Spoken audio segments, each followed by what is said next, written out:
It's tabletop time, I'm Dave, and today Snapmaker have sponsored this video and sent us one of their awesome machines to check out. Basically do a bit of a review and show everyone what we think of it. I think with this kind of product review, what's important is to show off new technology and to show everyone the potential uses within the hobby spaces in general. Is this the sort of thing you'd be interested in? And by the end of the video, give you enough information to sort of decide if it might be. But first things first, we have an absolutely massive box that's arrived, and I've got a set to building this thing. Wow, that looks like a lot of boxes. It absolutely was, and I have to say, looking at the huge box and the number of components initially, I was a little bit nervous. This was looking daunting. But one thing became immediately apparent about the Snapmaker, and that is that everything is done to a very high standard. The user experience in terms of assembly, the clarity of the instructions, and the quality of the pieces was all really high. Something I noticed was there was an illustration on the top of all of the boxes, so it let you know what each box contained, which I thought was a really nice touch. So while assembly of a quite complicated piece of machinery did take a little bit of time, the process was very smooth and easy to follow. And the best part of any new product is savoring those sweet, sweet peelies. Oh.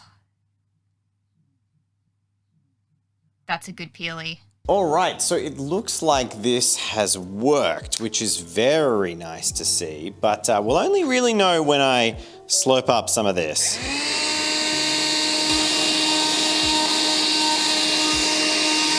I noticed there's a little coloration difference, which I'm a little bit worried that when I take these clamps off, it's cut through the bed. No. What does that mean? I don't know, Jazza. That's none of my business. I don't know. So coming out at the end of the week, Murray and Jen are working on a video where they are making an adorable little Christmas scene, and they need a Christmas cabin facade. Yeah, absolutely. And we thought that the CNC printer probably would be perfect for this particular job. I wanted to create the look of logs and see how the CNC machine went at routing out those shapes to create an interesting object. So I just created a whole bunch of really basic primitives in Blender and put together a piece and took it into Snapmaker's own program, Luban, where I then prepared it for CNC work. And I will say this process with pretty much everything is really easy. I find that I didn't have to research or learn how to do anything. The software kind of just allowed me to import the correct file type and change the settings. So I'm quite sure there's a depth of experience you could use to become really proficient at using this software, but even for a beginner, it was super easy for me to do. All right, so I'm excited. The first attempt worked and I've made my design and I think everything is looking good. I've never done this before, so this is really a shot in the dark and let's see what we can do. If you want to see what that turned into, make sure you stay tuned, click that bell notification icon and all that stuff. You can see later in the week a beautiful Pokemon Christmas cottage. So the CNC router had finished its job and I had a little cabin frontage to hand off to Jen and Murray for their Christmas cabin video. All right, all finished. And aside from some little drill marks in the bench, which I think is why this is a large piece of wood, I'm pretty sure that's fairly normal. Everything came out very well. And after doing the cabin, I'm pretty happy that the engraving works the way it was intended as well. But to really see if this is 3-in-1, I want to test some of the other functions. And the next one on the list is definitely laser cutting. Laser cutting is something that's usually outside the realm of what home hobbyists can achieve. So that's what I'd love to look at. Let's check it out, see what we can do with this thing.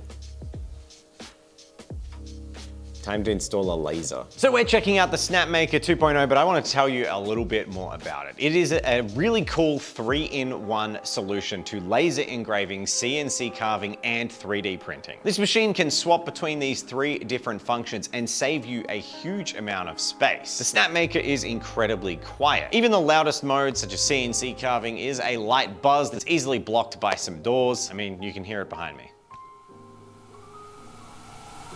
Yeah, it's not going to be waking anyone up. The Snapmaker also comes with its own software, Snapmaker Luban, which has dedicated workspaces for all 3 different types of projects. Luban is powerful and with the help of plugins and API, it can be used to develop new applications for modules in the future. And on the point of modularity, the Snapmaker 2.0 has heaps of components that you can add on, such as housings, swivel modules, emergency stops, docking stations, and air purifiers. And there's more on the way. This means if you know someone with the Snapmaker, these are incredibly cool gifts to get someone. The 3D printing has very high quality and a large print bed. An amazing feature of the laser engraving is actually their camera module, which is installed in the laser head and allows you to perfectly pinpoint the origin between your software and where you're building. You're guaranteed that this will always go exactly where you want it on your pre-made parts. So I hope you're as excited about cool new technology as I am, and if you're keen to dive into the world of all three of these hobbies, the Snapmaker 2.0 is an amazing way to do this. They're having a Christmas promo, and you can get an additional 5% off by clicking the link in the description and using the code there or on screen. And if you're not already fully convinced, well, why don't you check out some of those other modes as we keep working on them. Let's do it. So setting up and changing the machine. This was the first time I'd done this, and while it does take a little bit of time to unscrew the beds and place a new bed on, it's really easy, and changing the heads and the operating modes is also incredibly simple. One thing I must say I really love about this machine, as opposed to pretty much any other consumer grade 3D printer, is the Android touchpad system it operates on. It's really sleek, modern, and easy to use, which is much better than a bunch of really old or small, low quality LCD touchscreens that are common in other pieces of equipment. That, as well as the Wi-Fi and wireless functionality, makes for a really smooth and seamless process, taking your files from the computer onto the printer, calibrating them, and getting them good to go. I grabbed something immediately a little bit complicated but not over the top, just to sort of test the parameters with an image. I actually grabbed a JPEG, a black and white picture of Jazz's Apocalypse Ghost, a miniature of which is actually available on our My Mini factory. This artwork looked like it would be a really good example just to give a first test of the laser engraving. There's a lot of intricate details on this particular image. I don't think it's going to print this very well. Well, if it does print the Apocalypse Ghost picture, well, we know that we can start to push this, and I think if you're happy to, we might get you to make some logos.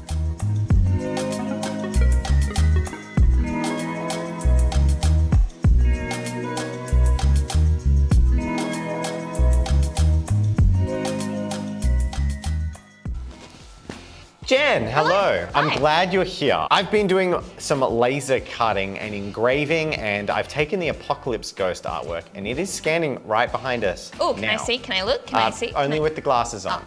So, I can already see how effective this is at etching and engraving, but that's not really my wheelhouse. See, you may not know this, but Jen is actually a qualified graphic designer. So Jen, you've got more of a headspace in that art world that I don't have. So what uses can you think of for this kind of laser engraving? Well, for engravings, you can come up with sort of any design that you think would look cool on something. So if someone wanted something custom and you know how to design it, you could engrave a lot of different things. So like if you had an Etsy store or a little creator or something like that. 100%. There's a ton of options. Okay, so that makes sense. What are you gonna make for us then? Space Bears? Something Space Bears? Space Bears? Yeah, Space it's gotta be Bears. Space Bears. Space Bears. Space Bears! So given the task of making something Space Bearsy, I jumped straight into Illustrator and Photoshop to make my files. I wanted to try making a vector and a raster type file to see how they would compare in terms of print quality. Jumping back into Photoshop, it was time to give a try with some of the Photoshop brushes. For my first design, I went around with this really interesting brush that kind of creates a shadow to all of my words and design. It looks like comic book dot shading. Yeah, absolutely. This would be really interesting to see if the dots would come up on the printer when it was time to put in the etching. Well, there is a dot mode on the laser cutting and a line mode, so I'm going to pick the dot mode and see how it goes. Cool. And with my last design, I wanted to try and add some texture and see if this would print. Going in with just one of Jazz's brushes and adding a lot of different types of texture into the bits of design. And I could shrink these down to an appropriate size to fit on the laser cutting bed, get everything set up and good to go.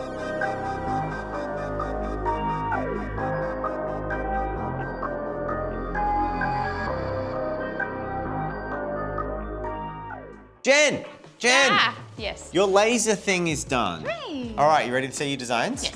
Ta-da! Oh my god, that's really good. Yeah, isn't it? I love that. I didn't think that would turn out That at is all. gorgeous. It's like a comic book cel shaded style, yeah. Yeah, that looks really good. And they've actually got this thing where you can use the camera on the laser engraver and the software to like perfectly match the origin. So if you have like cut out emblems or gems or like, you know, shapes etc., you can perfectly match your design to the shape, which is really cool. Yay! It worked. All right, so I'm pretty happy with the laser engraver. We've tested that out. I'm gonna set up a 3D print and then we'll really bloody test how that 3-in-1 is going. Because so far it's been doing pretty good. Cool. Yeah, I like this laser engraving.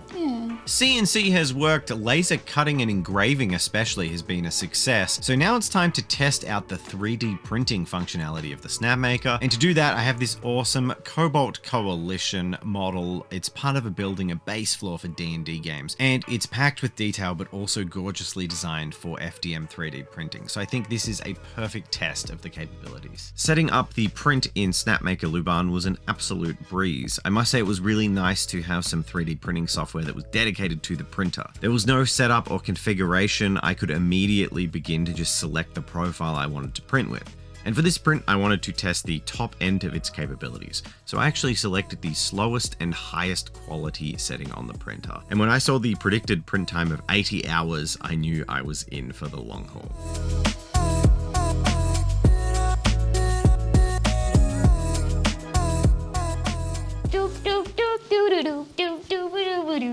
Wow, Jen, you're in some festive mood. It's Christmas. Well, it is. It's very close to Christmas. And we've just reviewed the Snapmaker 2.0 3-in-1 machine. The machine broadly and overall performed really well. The laser engraving was really seamless and easy to use. Yeah, I was really impressed with the quality that came out from the printer. Now for the next functionality, 3D printing, I have to say this is probably the most competitive aspect of the machine from other brands. So how does the Snapmaker match up? From my experience, I found that the auto leveling was decent but needed a little bit of tweaking.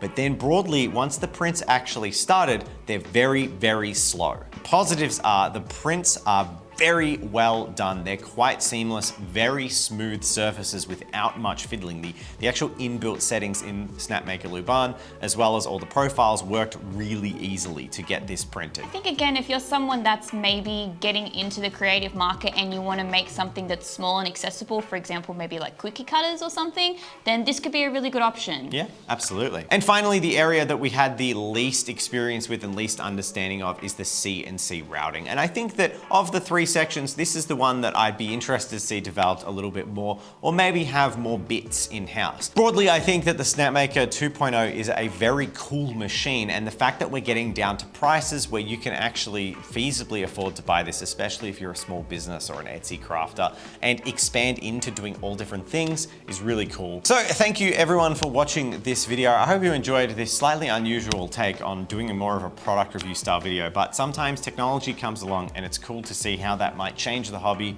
and how it could be used by everyone. So thank you all, and thank you to Snapmaker for sponsoring the video. And we'll see you later. Hey, that was good. We're getting better.